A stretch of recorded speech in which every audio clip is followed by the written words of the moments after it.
My goodness, I am so fiery about something right now. I want to talk about spiritual awakening, and I want to talk about how we are giving our power away to a lot of tools and systems outside of us, especially when we go through our spiritual awakening, when we're new to this space and we start to we're coming in with these big eyes, taking everything in. It all looks so shiny and amazing. So let's talk about it. When we go through a spiritual awakening, when we get that first kind of spiritual 2x4 in the head, things begin to change for us. For me, I had a burnout. That was my really big message from the divine to say, hey, life gets to be different. And I was like, you are so right, let's do this. And what happens is we enter into this new way of seeing life. We start to understand that things are bigger than us. We kind of break out of the matrix, as people like to say. But what we are experiencing when we do that is we're actually usually in pain. Usually spiritual awakenings come because we experience a level of discomfort and pain that was needed to shift us out and to shake us up from how life has been. It's not always the case, but this is usually the case.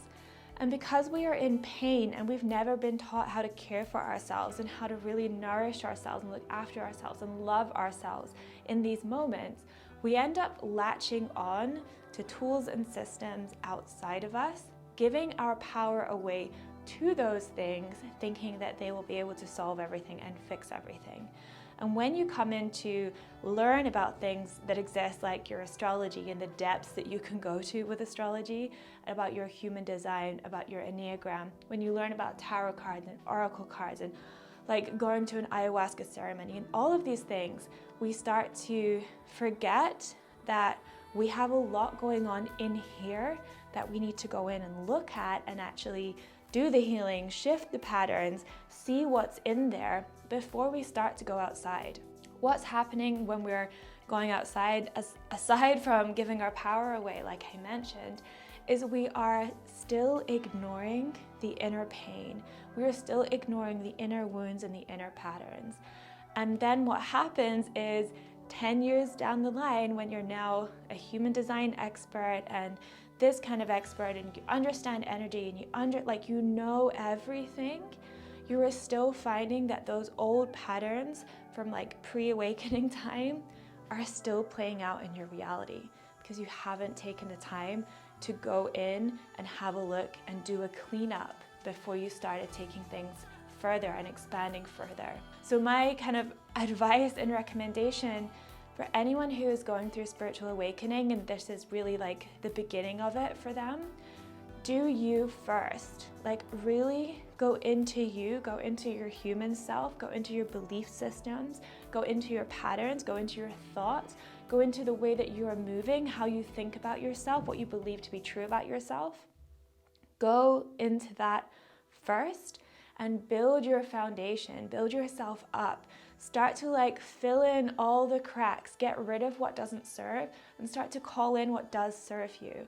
And then go explore all of these beautiful modalities and tools and systems that we have from an already whole place so that we're not giving the power away to those things. Doing this work is really, really brave to not hold on to something because we're holding on because it feels safe for us, right? We think that's the savior or this is the savior.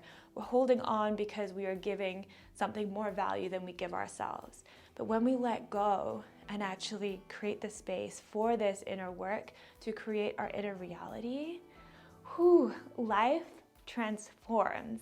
You literally see life completely different. And it's that understanding and that level of deep inner knowing that we need that's going to support us in the evolution of our soul, in the evolution of our lives, and actually support us in getting the most out of these other incredible tools, like I mentioned, without getting sucked in, without getting trapped, and without feeling if they were to be taken away, that everything would crumble. You are what is solid. You are what is sturdy. I hope this is helpful.